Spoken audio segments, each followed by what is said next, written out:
അപ്പോ ഇന്ന് നമ്മൾ സമന്വയുടെ ഭാഗത്തു നിന്ന് എടുത്തിരിക്കുന്ന ടോപ്പിക് എന്ന് പറയുന്നത് മാനസിക സമ്മർദ്ദത്തെ കുറിച്ചാണ്. ഓക്കെ, സോ ശാരീരികമായിട്ടുള്ള ബുദ്ധിമുട്ടുകൾ എന്തെങ്കിലും ഉണ്ടാകുന്ന സമയത്ത് നമ്മൾ ഉറപ്പായിട്ടും ഒരു ഡോക്ടറിനെയൊക്കെ എടുത്ത് കാണിക്കാറുണ്ട്. പക്ഷെ മാനസികമായിട്ട് എന്തെങ്കിലും ബുദ്ധിമുട്ടുകൾ വരുമ്പോൾ അതിനെ തിരിച്ചറിയാൻ പറ്റാതെ ചിലപ്പോൾ പോവാറുണ്ട്. തിരിച്ചറിഞ്ഞാൽ പോലും അത് ഡോക്ടറിനെ കാണിക്കേണ്ടതാണെന്നോ അല്ലെങ്കിൽ ഒരു കൗൺസിലിങ്ങിന് പോകേണ്ട കണ്ടീഷൻ ആണെന്നോ എന്നും നമുക്ക് തിരിച്ചറിയാൻ പോകാതെ വരും. അങ്ങനെ വരുന്ന ബുദ്ധിമുട്ടുകൾ ഒരുപാട് നാൾ നീണ്ടു നിൽക്കുമ്പോൾ പലതരത്തിലുള്ള പ്രശ്നങ്ങളിലേക്കും വഴിതെളിക്കും. അപ്പോൾ ഇന്ന് എടുത്തിരിക്കുന്നത് സ്ട്രെസ് അല്ലെങ്കിൽ മാനസിക സമ്മർദ്ദം എന്ന ടോപ്പിക്കാണ്. ഞാൻ സ്ലൈഡ്സ് ഷെയർ ചെയ്യാം.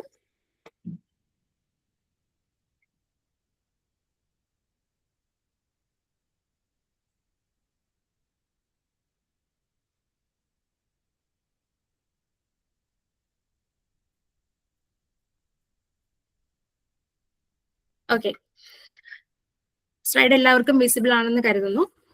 അപ്പൊ സമ്മർദ്ദങ്ങളില്ലാത്ത ജീവിതം മനസ്സിനെ എങ്ങനെ ശാന്തമാക്കാം, അതാണ് ഇന്നത്തെ ടോപ്പിക്ക്. നമ്മൾ ആരോഗ്യം എന്ന് പറയുന്ന ആ ഒരു ടേം കൊണ്ട് ഉദ്ദേശിക്കുന്നത് ശരീരത്തില് നമുക്ക് ശാരീരികമായിട്ടുള്ള ആരോഗ്യം മാത്രമല്ല. WHO അല്ലെങ്കിൽ വേൾഡ് ഹെൽത്ത് ഓർഗനൈസേഷൻ പറഞ്ഞതനുസരിച്ച് ആരോഗ്യം എന്ന് പറയുന്നത് മാനസികമായിട്ടും ശാരീരികമായിട്ടും ഉള്ള ആ ഒരു സമഗ്രമായിട്ടുള്ള ആരോഗ്യത്തിനെയാണ് ആരോഗ്യം എന്ന ആ ഒരു ടേം കൊണ്ട് ഉദ്ദേശിക്കുന്നത്. അപ്പോൾ ശരീരത്തിൽ ഇപ്പൊ ഞാൻ മുമ്പ് പറഞ്ഞതുപോലെ എന്തെങ്കിലും പ്രശ്നങ്ങൾ, നമുക്ക് പനിയോ തലവേദനയോ അല്ലെങ്കിൽ ശാരീരികമായിട്ടുള്ള വേറെ എന്തെങ്കിലും ബുദ്ധിമുട്ടുകളൊക്കെ ഉണ്ടെങ്കിൽ പെട്ടെന്ന് നമ്മൾ ഡോക്ടറിനെ കാണിക്കും. അല്ലെങ്കിൽ ഇപ്പോ എവിടെയെങ്കിലും ഒടിവ് ചതവുകളോ അങ്ങനെയൊക്കെ വരികയാണെങ്കിൽ നമുക്കത് ബാഹ്യമായിട്ട് കാണാനായിട്ട് സാധിക്കും. അപ്പൊ നമ്മൾ പെട്ടെന്ന് ഡോക്ടറിന്റെ അടുത്ത് പോയി അതിനുള്ള ആവശ്യമായിട്ടുള്ള ചികിത്സകൾ അവർ പറയുന്ന രീതിയിൽ എല്ലാ സംഭവങ്ങളും ചെയ്യും. പക്ഷെ മനസ്സിന് എന്തെങ്കിലും പറ്റുമ്പോൾ അത് നമുക്ക് തിരിച്ചറിയാൻ പറ്റത്തില്ല. അത് എന്താണ്, മനസ്സിന് വേദനയായിട്ടല്ല പ്രത്യക്ഷപ്പെടുന്നത്, മറിച്ച് വേറെ ഏതെങ്കിലും രീതിയിൽ, അത് ഞാൻ എന്തൊക്കെ രീതിയിലാണത് നമുക്ക് ശരീരത്തിൽ അതിന്റെ ആ ഒരു പ്രതിഫലനം വരുന്നത് എന്നുള്ളത് പറയാം. അതിന്റെ സിംറ്റംസ് എന്തൊക്കെയാണെന്നൊക്കെ പറയാം. സോ അതെല്ലാം തിരിച്ചറിഞ്ഞിട്ട് കറക്റ്റ് ആയിട്ടുള്ള സമയത്ത് നമ്മൾ ചികിത്സകൾ എടുത്തില്ല എന്നുണ്ടെങ്കിൽ അത് പ്രശ്നത്തിലേക്ക് പോകും. സോ സ്ട്രെസ് എന്ന് പറയുന്നത് ബാഹ്യമായിട്ടുള്ള എന്തെങ്കിലും തരത്തിലുള്ള പ്രഷർ ബോഡിയിലേക്ക് വരികയാണ്. അതായത് നമുക്കറിയാം, ഇപ്പോ ജനിച്ചു വീഴുന്ന കുട്ടികൾ മുതൽ മുതിർന്ന പ്രായമുള്ളവർ വരെ പലതരത്തിലുള്ള സ്ട്രെസ്സിൽ കൂടെ കടന്നു പോകും. ഓരോ സ്റ്റേജിലും ഓരോരോ തരത്തിലുള്ള സ്ട്രെസ് ആയിരിക്കും അവർക്ക് അനുഭവപ്പെടുന്നത്. ഇപ്പൊ കുട്ടികളുടെ കേസിലാണെന്നുണ്ടെങ്കിൽ ഒരു പരീക്ഷ ഉണ്ടാവും, അല്ലെങ്കിൽ പഠനത്തിൽ അക്കാഡമിക് ആയിട്ടുള്ള ഒരുപാട് കാര്യങ്ങളിൽ അവർക്ക് എന്താണ് ആ ഒരു സ്ട്രെസ് ഉണ്ടാവും. പിന്നെ കുറച്ചുകൂടി വളർന്നു കഴിയുമ്പോഴത്തേക്കും ജോബ് സ്ട്രെസ്, അല്ലെങ്കിൽ എന്താ ജോലി അന്വേഷിച്ച് നടക്കേണ്ടി വരിക, കുടുംബത്തിന് ഭാരം ഏറ്റെടുക്കേണ്ടി വരിക, ഫാമിലിയെ നോക്കേണ്ടി വരിക, അങ്ങനെയുള്ള ഓരോ സിറ്റുവേഷൻസ് നമ്മൾ നോക്കുകയാണെങ്കിലും അവിടെ എല്ലാം സ്ട്രെസ് ഉണ്ട്. സോ ഈ സ്ട്രെസ് വരുന്ന സമയത്ത് ബോഡി അതിനെ ഏത് രീതിയിലാണ് എടുക്കുന്നത് അല്ലെങ്കിൽ എങ്ങനെയാണ് റിയാക്ട് ചെയ്യുന്നത്, അതിനെ ഡിപ്പെൻഡ് ചെയ്തിട്ടാണ് അതെങ്ങനെ നമ്മൾക്ക് മാനേജബിൾ ആയിട്ട് കൊണ്ടുപോകാം എന്ന് നമുക്ക് മനസ്സിലാകുന്നത്. എല്ലാ സമ്മർദ്ദങ്ങളും മോശമല്ല. സമ്മർദ്ദത്തിന് മെയിൻ ആയിട്ട് നമ്മൾ അതിനെ രണ്ടായിട്ട് തരംതിരിച്ചിരിക്കുന്നത്. അതായത് യൂസ്ട്രെസ് അല്ലെങ്കിൽ നല്ല സമ്മർദ്ദങ്ങൾ, അതുപോലെ തന്നെ ഡിസ്ട്രെസ്, അങ്ങനെ രണ്ടായിട്ടാണ് തരംതിരിച്ചിരിക്കുന്നത്. ഇപ്പോ നാളെ ഒരു പരീക്ഷ ഉണ്ടെന്നുണ്ടെങ്കിൽ ഇന്നിരുന്ന് പഠിക്കണമെന്നുണ്ടെങ്കിൽ ഒരു ചെറിയ രീതിയിലുള്ള സ്ട്രെസ് വേണം. ഒട്ടും സ്ട്രെസ് ഇല്ലാതെ നമുക്ക് ജീവിതം മുമ്പോട്ട് കൊണ്ടുപോകാൻ പറ്റില്ല. നമ്മൾ ഒരു രീതിയിലും മുമ്പോട്ട് പോവുകയോ അല്ലെങ്കിൽ അച്ചീവ്മെന്റ്സ് ഒന്നും കിട്ടുകയോ ഒന്നും ചെയ്യില്ല. ചെറിയ രീതിയിലുള്ള ആ ഒരു സ്ട്രെസ് ആവശ്യം തന്നെയാണ് ബോഡിക്ക്. അങ്ങനെ വരുന്ന ആ സ്ട്രെസ്സിനെയാണ് നമ്മൾ നല്ല സമ്മർദ്ദങ്ങൾ അല്ലെങ്കിൽ യൂസ്ട്രെസ് എന്ന് പറയുന്നത്. സോ എക്സാമിന് പോകണം, പഠിക്കണം, എങ്കിൽ മാത്രമേ അത് പരീക്ഷ നാളെ ജയിക്കാൻ പറ്റുള്ളൂ. അപ്പൊ ആ ഒരു സ്ട്രെസ് മനസ്സിലേക്ക് വന്നാലേ നമുക്ക് ആ നല്ല രീതിയിൽ അത് പെർഫോം ചെയ്യാൻ പറ്റുള്ളൂ. ഇന്ന് പഠിക്കണമെന്നുണ്ടെങ്കിൽ ആ ഒരു സ്റ്റിമുലേഷൻ വേണം എന്നുണ്ടെങ്കിൽ ആ ചെറിയ രീതിയിലുള്ള സ്ട്രെസ് കൂടിയേ തീരും. അപ്പൊ ആ സ്ട്രെസ് ആവശ്യമാണ്. ഇനി അത് എപ്പോഴാണ് ഡിസ്ട്രെസ് ആയിട്ട് മാറുന്നത് അല്ലെങ്കിൽ ചീത്ത സമ്മർദ്ദമായിട്ട് മാറുന്നത് എന്ന് നോക്കുകയാണെങ്കിൽ, നമുക്ക് ഈ ഒരു ഇപ്പോ നാളെ പരീക്ഷയാണ്, പഠിക്കണം, സ്ട്രെസ് വന്നു, പക്ഷെ ആ സ്ട്രെസ്സുമായിട്ട് ബോഡിക്ക് ഒരു നല്ല രീതിയിൽ മാനേജ് ചെയ്ത് പോകാൻ പറ്റുന്നില്ല. അപ്പൊ ബോഡിയിൽ പലതരത്തിലുള്ള സിംറ്റംസും വരാനായിട്ട് തുടങ്ങും. അപ്പൊ ആ കണ്ടീഷനിലേക്ക് എത്തുമ്പോൾ അതിനെ ഒരു ഡിസ്ട്രെസ് ആവും. അത് നമുക്ക് നമ്മുടെ ജീവിതത്തെ ബാധിക്കാനായിട്ട് തുടങ്ങും. അതായത് നമ്മുടെ പേഴ്സണൽ ലൈഫിനെയും നമ്മുടെ ജോലിയെയും ഒക്കെ ബാധിക്കാനായിട്ട് തുടങ്ങും. ആ കണ്ടീഷൻ വരുമ്പോൾ അത് പ്രശ്നമാണ്, അത് നമ്മൾ തിരിച്ചറിയണം. മുൻപ് നമ്മൾ ചെറിയ ക്ലാസ്സിലൊക്കെ പഠിച്ചിട്ടുണ്ടാകും, ഇപ്പൊ ഒരു പട്ടി നമ്മളെ ആക്രമിക്കാൻ വരുമ്പോഴത്തേക്കും നമ്മുടെ ബോഡി എങ്ങനെയാണ് അതിനോട് റിയാക്ട് ചെയ്യുന്നതെന്നല്ലേ. ഒരു stress response system, flight or fight mode എന്നൊക്കെ കേട്ടിട്ടുണ്ടാവും. സോ ആ ഒരു സിസ്റ്റം ആക്ടിവേറ്റഡ് ആവും. അതിനെ നമ്മൾ ഹൈപ്പോതലാമസ് പിറ്റ്യൂട്ടറി അഡ്രിനാൽ ആക്സിസ് എന്നൊക്കെ പറയുന്നത്.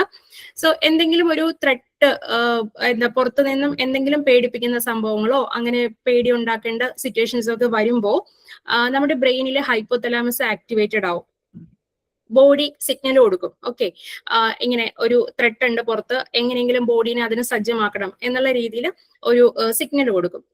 അവിടെ നിന്നും ഹൈപ്പോതലാമസ്, നമ്മുടെ ഒരു പിറ്റ്യൂട്ടറി ഗ്ലാൻഡ് എന്ന് പറയുന്ന ഗ്ലാൻഡ് ഉണ്ട്, അവിടെ ചെന്ന് അതിനെ സ്റ്റിമുലേറ്റ് ചെയ്യും.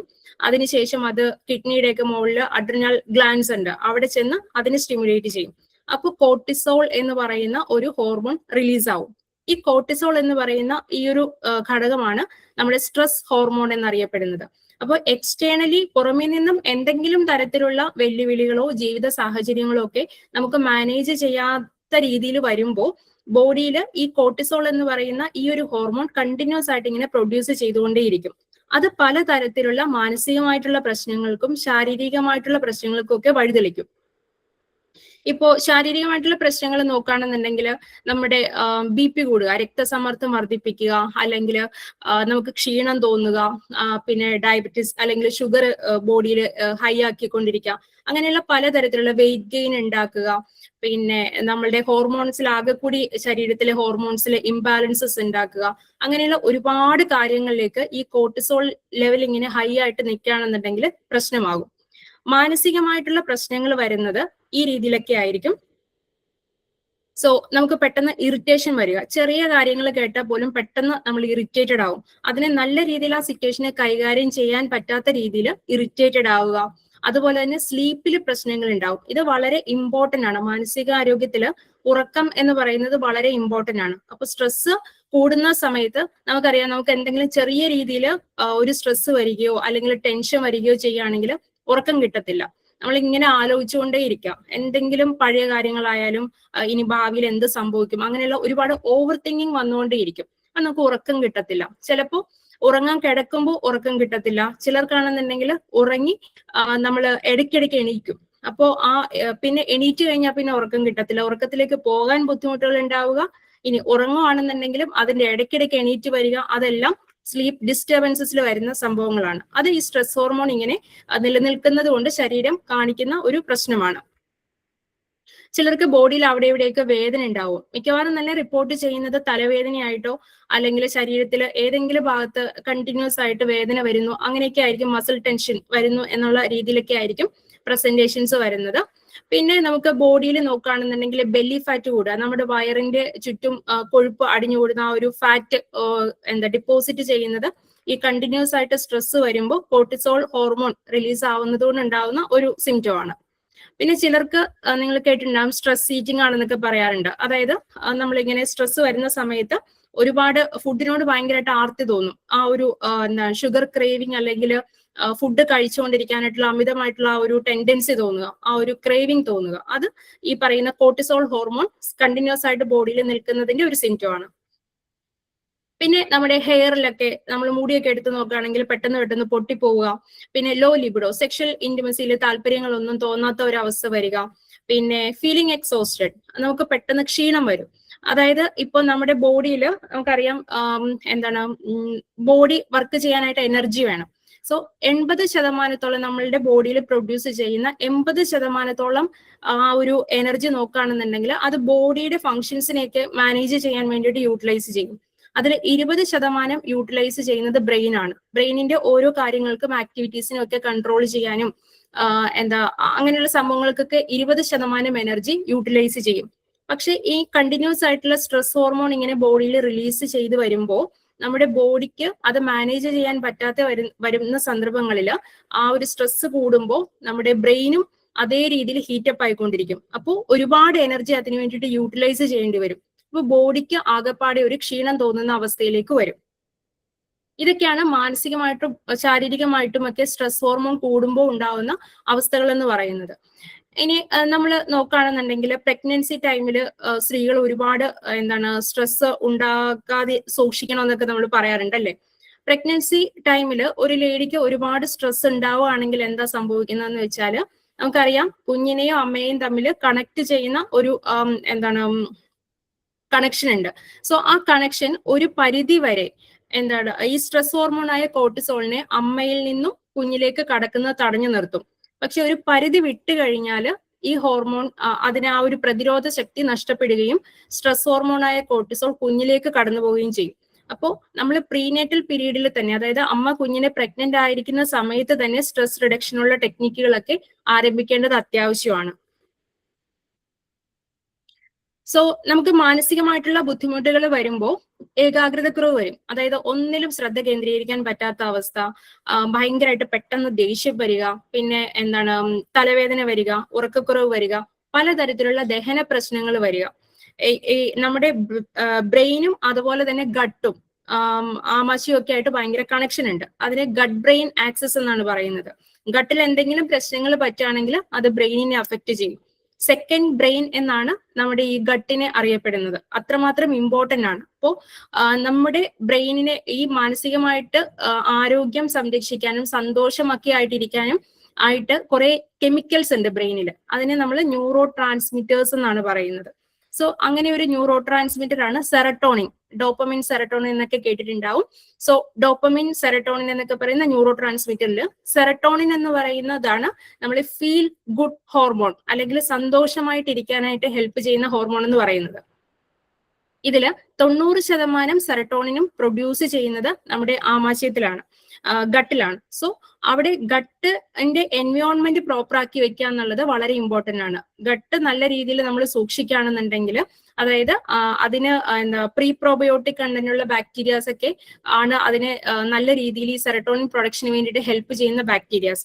സോ അങ്ങനെയൊക്കെ അത് നമ്മൾ സൂക്ഷിക്കുകയാണ്. ഒരുപാട് ആന്റിബയോട്ടിക് ഒക്കെ കഴിക്കുന്ന സമയത്ത് ഇപ്പൊ ഡോക്ടേഴ്സ് എല്ലാവരും തന്നെ ആന്റിബയോട്ടിക്സിന്റെ ഒക്കെ കൂട്ടത്തിൽ പ്രീ പ്രോബയോട്ടിക് കണ്ടന്റുള്ള ക്യാപ്സൂൾസ് ഒക്കെ തരാറുണ്ട്.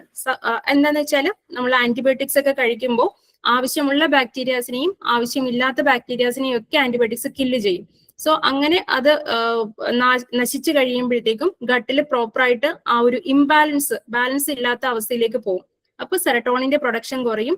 അത് നമ്മളെ ആ ഒരു ഹാപ്പിനെസ് ഇല്ലാത്ത അവസ്ഥയിലേക്കൊക്കെ എത്തിക്കും.